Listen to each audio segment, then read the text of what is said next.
Je m'appelle Malika Labdar, je suis consultante en médecine générale, spécialiste en médecine de sport, médecin de la première équipe féminine de football au Maroc. Je suis membre de la commission médicale de la Fédération royale marocaine de volleyball.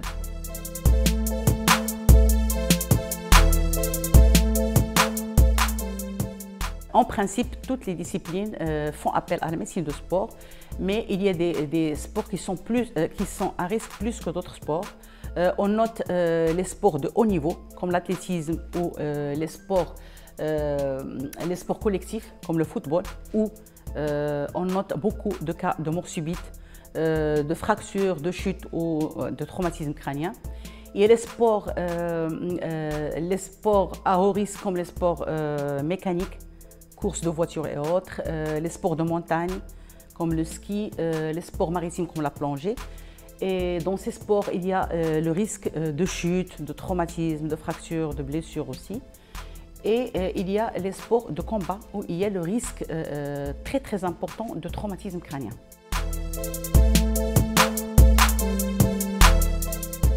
Il n'y a pas de texte de loi qui oblige les fédérations et les clubs d'avoir recours à un médecin de sport. Il y a un vide juridique concernant la nature du contrat entre les clubs, fédérations et le médecin de sport.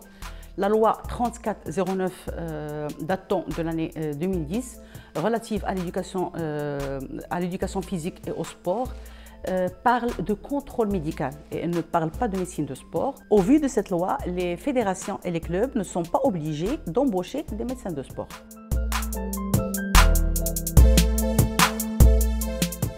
Les professionnels du secteur sportif sont de plus en plus conscients de l'importance de l'investissement dans la santé des athlètes, et ce pour optimiser la performance aussi bien de l'athlète que de la fédération ou du club dans lequel il pratique. C'est dans ce sens qu'il y a de plus en plus de stratégies qui visent à recruter des médecins de sport, des kinésithérapeutes, des nutritionnistes et des infirmiers.